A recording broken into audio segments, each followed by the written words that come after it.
Mark Sommer. He is a reporter with the Buffalo News who has been covering this extensively. I think you have about 15 stories up right now on the Buffalo News website. It really kind of helps put into perspective what a big deal this is. How are you describing it to your readers? Well, it's an incredible accomplishment. I mean, the planning for this started way back in 2001, so it took 22 years to get to today. There has been an incredible restoration of this building right here, the 1905 building. The Knox building from 1962, they're now calling it the Seymour H. Knox building, that has been really just reimagined. So as you pointed out, it's free admission.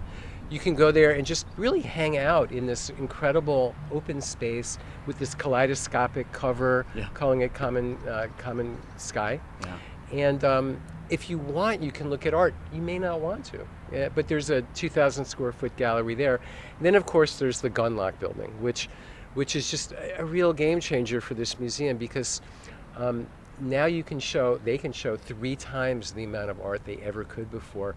And this really, truly is one of the world's great repositories for modern and contemporary art.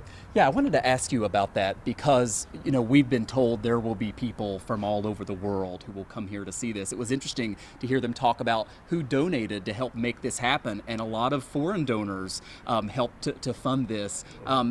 So for people who are watching who maybe aren't big art enthusiasts, the economic impact of something like this is significant.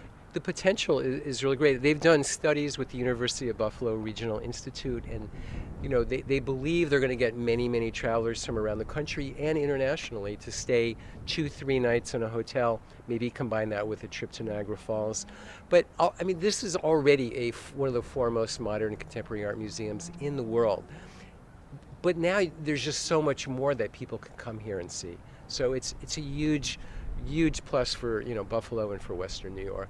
In terms of the art, you and I were talking, that was something interesting about just sort of the setup here is that it's going to be in sort of a chronological order, which in terms of following how art has evolved over the decades, to start behind the camera here and then eventually work your way all the way into the new building as time passes. It's really interesting. Yeah, and the Albright Knox, I still think of it as the Albright Knox, but the Buffalo AKG museum staff and others held public meetings, and they kept hearing, yeah, we want to see the artwork shown chronologically. No one could remember when that had ever been done before, so that's what they're doing. So it begins in this building, in the 1905 building, and it goes through the 1970s and continues on into the new building.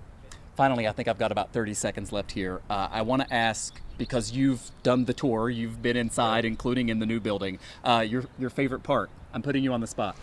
Well, I love the new building. It's just extraordinary to go in there. It's really beautiful. But I'm a real big fan of the 1905 building as well. It's been restored. It's as pristine maybe as when it opened over a century ago. But then the other 1962 building, the way they've reimagined that building and the possibilities there are pretty great as well. So there's really wonderful things about all 3 buildings. Yeah, they're so distinct, but then somehow, even though they're so different, they fit together really well. Mark Sommer, reporter with the Buffalo News. I appreciate your insight. Thank you very much. Thank you, everybody, for joining us.